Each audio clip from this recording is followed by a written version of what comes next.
नमस्कार, आप देख रहे हैं दून वार्ता टीवी हिंदी न्यूज़ चैनल। और आज हूँ मैं उत्तराखंड की राजधानी देहरादून में, जहाँ पर बात करेंगे मुस्लिम पसमानदा महाज के मिस्टर फैयाज़ अहमद से कि आज वो अपनी कुछ बात हमारे चैनल के माध्यम से अपने लोगों तक रखेंगे। तो सर, स्वागत है आपका। जी, मैं भी तहे दिल से आपके चैनल का आपका दिल के गहराइयों से स्वागत करता हूँ। तो आज अध्यक्ष जी, आप किस विषय में बात करेंगे और क्या अपनी बातें जो है अपने पसमानदा के लोगों के पास रखने की पूरी कोशिश करेंगे आप? देखिए, मैं बहुत दिनों से लगभग 2010 से अपने पसमानदा भाइयों को एक मंच पर लाने का प्रयास पूरे भारतवर्ष में कर रहा हूँ। और 2010 में ही मैंने उत्तराखंड से भारतीय जनता पार्टी ज्वाइन करके इसकी शुरुआत मैंने की थी। और आज मैं राष्ट्रीय मुस्लिम सेना का राष्ट्रीय अध्यक्ष हूँ और ऑल इंडिया पसमानदा मुस्लिम महाज का मैं राष्ट्रीय उपाध्यक्ष हूँ और वीर अब्दुल हमीद फाउंडेशन का मैं राष्ट्रीय उपाध्यक्ष हूँ और मैं राष्ट्रीय महासचिव हूँ किसान सरकार का, जो किसान यूनियन है उसका, सरकार समर्थक उसका। और उत्तराखंड का मैं प्रदेश अध्यक्ष हूँ ऑल इंडिया पसमानदा मुस्लिम महाज का और प्रदेश प्रवक्ता हूँ। देखिए, मैं अपने पसमानदा को एकजुट करके, और हम जो भारत में 85% हैं, आज तक हमारा शोषण होता चला आ रहा था। हमारे प्रयासों से आज हमारा 85% पसमानदा एक मंच पे है और जो है अब हम जागरूक हो गए हैं। हमें किसी का डर व भय नहीं रहा है। हमारी बात देश के यशस्वी प्रधानमंत्री करते हैं और हमारा 85% पसमानदा अपने देश के यशस्वी प्रधानमंत्री सबका साथ, सबका विकास और सबका विश्वास में आस्था रखते हुए प्रधानमंत्री मोदी जी के साथ खड़ा है और मोदी जी को तीसरी बार देश का प्रधानमंत्री बनाने में पूरा सहयोग करेगा।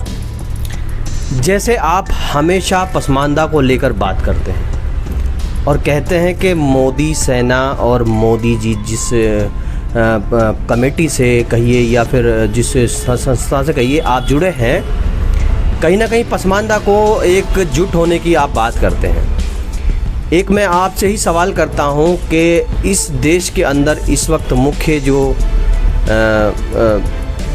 प्रधानमंत्री हैं वो मोदी जी हैं और आप उनकी सेना में हैं और कहीं ना कहीं आप पसमानदा की बात हमेशा करते हैं, ऐसा मैं देखता भी हूं और सुना भी है। लेकिन कल एक वीडियो वायरल हुआ दिल्ली में, जहां पर नमाज पढ़ते हुए एक पुलिस के द्वारा लात घूसों का इस्तेमाल किया गया और गालियों का शब्द भी इस्तेमाल किया गया। कहीं ना कहीं उसके अंदर भी पसमानदा ज़रूर होंगे। बिल्कुल। क्या उस चीज़ में आपके पसमानदा जो कमेटी है, जो आपकी संस्था है, उसमें आपने क्या संज्ञान लिया अपने पसमानदा भाइयों के लिए? बहुत अच्छा सवाल किया आपने। कल जुमे के टाइम लगभग ये 1:30 से 2 बजे के बीच की घटना है। नमाज के वक्त इंद्रलोक कॉलोनी की ये घटना है।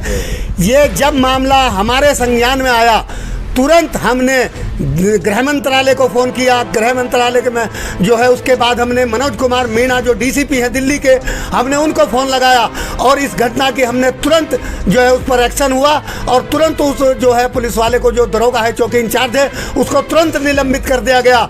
उसके बाद हमारे पसमानदा महाज ने आवाज़ उठाई कि इसको तत्काल प्रभाव से निलंबित करके इसके ऊपर अनुशासनात्मक के तहत कानूनी कार्रवाई की जानी चाहिए कि इसने ऐसा घृणित कार्य किया है, क्या इसके अंदर है, क्या इसकी मानवता मर गई है।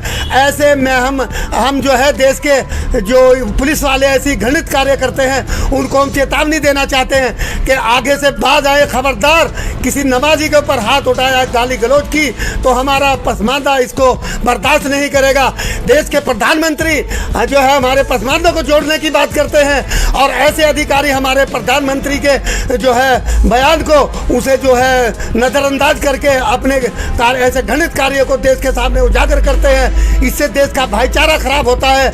हमारी चेतावनी है ऐसे अधिकारियों को कि सतर्क रहें और खबरदार जो हमारे मुसलमान भाइयों पर और ऐसे नमाज पढ़ते वक्त आप ऐसी कार्रवाई की तो हम इसको बर्दाश्त नहीं करेंगे। देखिए, कहीं ना कहीं आप पसमानदा की बात करते हैं मैं आपसे एक सवाल ये करना चाहता हूँ, क्या पसमानदा मुस्लिम समाज में ही आते हैं?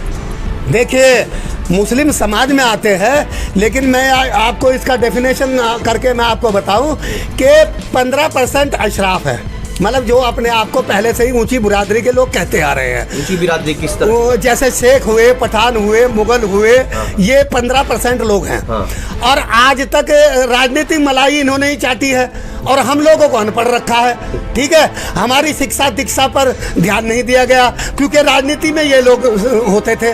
हमारा तो क्या था, हम अनपढ़ थे, हम लोगों का अंगूठा लगाया और वोट ले लिया। केवल हमें वोट बैंक की राजनीति के लिए हमारा इस्तेमाल हुआ है। अब हम जो है थोड़े हमारे बच्चे पढ़ लिख गए, हम पढ़ लिख गए हैं, तो हम अकल आ गई है। कहीं ना कहीं मैं आपकी बात को रोकता हूँ, कहीं ना कहीं बीजेपी के आप ही के लोग ये बोलते हैं कि मुसलमान एक आलू होता है, इस आलू को जिस मर्जी सब्जी में मिलाओ और खा जाओ। क्या ये बात कहाँ तक सही मानते हैं? देखिए, उस बीजेपी वाले को जो इस बात को कहता है, अपना इलाज जो है वो आगरा के हॉस्पिटल में जाके कराए। ठीक है, हम आलू नहीं हैं, अब हम जो है फुटबॉल भी नहीं है कि वो हमें कोई लात मार के चला जाएगा। हम 85% है, हम सत्ता को तब्दील कर देंगे। हम ऐसा नहीं है कि हमारी जो बात करेगा हम उसी का सपोर्ट करेंगे, हमारे उत्थान की विकास की जो बात करेगा हम उसी की बात करेंगे, हम उसी को सपोर्ट सहयोग करेंगे।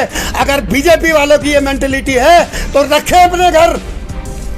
देखिए मेरी आपसे एक चीज़ और मैं आपसे सवाल करना चाहूँगा।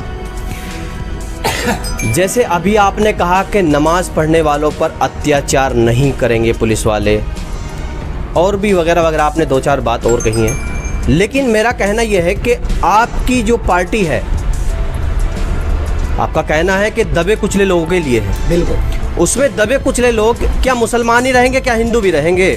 देखिए, दबे कुचलों में हिंदू भी हैं और मुसलमान भी है, लेकिन हमारा जो ये संगठन है, हम आवाज़ हर की उठाएंगे। देश राज पसमानदा जी ने ये शुरुआत की थी, वो हिंदू थे। ठीक है, और ये अलग अलग संगठन है ओबीसी के, जो हिंदू ओबीसी है उनके अलग संगठन है, हमारा ये मुस्लिम ओबीसी का संगठन है जो दबे कुचले हैं। एक तरफ मोदी जी ये बोलते हैं कि इस देश के अंदर समान नागरिकता, सबको एक नागरिकता, यानी इस देश के अंदर जो रहने वाला जो भी व्यक्ति है, ना वो छोटा है और ना ही वो बड़ा है। अभी आपने कहा कि पसमानदा और जो ऊंची अशराफू बिरादरी मानते हैं, आज के टाइम में वो चीज़ मेरे ख्याल के ख़त्म हो गई है। बराबर सबको सम्मान दिया जा रहा है, लेकिन आपको ऐसा क्यों लगता है कि हमें मुस्लिम महज पसमानदा बनाने के बाद दबे कुचले लोगों को, मैं इस चीज़ से आपसे जो है बात करना चाहूँगा कि जब मोदी जी बोलते हैं कि सभी को समान नागरिकता मिल चुकी है, सब एक हैं, तो आप अपने आप को पसमानदा क्यों मानते हैं? अब सुनिए, आपका सवाल जायज़ है, लेकिन आप जरा पीछे भी तो जाइए। 70 सालों में मोदी जी तो 2014 में आए और 2014 में ही उन्होंने हमारी सुध ली है। हमारी जो है सबसे ज़्यादा उत्पीड़न हमारा कांग्रेस पार्टी के शासन में हुआ और सबसे ज़्यादा उसी ने जो है शासन किया है। सपा भी हमारे लिए ऐसी है, बसपा भी हमारे लिए ऐसी है, लेकिन हमारे देश के यशस्वी प्रधानमंत्री माननीय श्री नरेंद्र मोदी जी ने हमारी सुध ली है, हमारी बात की है, तो हमारा 85% पसमानदा, और हमारे उत्थान की बात करते हैं, हमारे विकास की बात करते हैं। और हमारे संगठन में अभी मुख्य संगठन बीजेपी का जो है, उसमें पसमानदा को राष्ट्रीय उपाध्यक्ष बनाया तारिक मंसूर साहब को, और हमारे उत्तर प्रदेश में योगी आदित्यनाथ जी ने हमारे पसमानदा को अल्पसंख्यक कल्याण मंत्री बनाया है। और यहाँ भी उत्तराखंड में भी हमारे वक्फ बोर्ड के जो चेयरमैन हैं वो पसमानदा से आते हैं। पहले तो अशराफ हमें सिर्फ वोट लेते थे और राजनीतिक मलाई खुद चाटते थे, तो इसलिए सुध तो हमारी 2014 के बाद ली गई है। उससे पहले तो हम दबे कुचले, हमारा कोई नाम लेवा, हमारा कोई पूछ दिन निकलने वाला ही नहीं था, तो इसलिए मोदी की बात करेंगे। चलिए, मैं एक चीज़ इस राजनीति से हटकर मैं आपसे एक बात करता हूँ। एक सवाल, जैसे एक मोदी जी ने अभी एक कानून पास करने की बात करी, और कहीं ना कहीं वो कानून पास होने भी वाला है, लिविंग रिलेशन वाला, कि लड़का लड़की एक साथ रह सकते हैं, यानी कि लड़की किसी की भी रहे, लड़का किसी का भी रहे, वो लिविंग रिलेशन में एक साथ रह सकता है। यानी कहीं ना कहीं जैसे उसमें रजिस्ट्रेशन का भी एक प्रावधान रखा गया है, यानी उस रजिस्ट्रेशन में माता पिता की सहमति होगी या नहीं होगी? क्या ये कानून कहाँ तक सही है? मान लो किसी की बेटी है, कोई बाप ये नहीं चाहेगा कि मेरी बेटी रजिस्ट्रेशन करने के बाद वो AB या CD के साथ रहे, कोई भी बाप नहीं चाहेगा।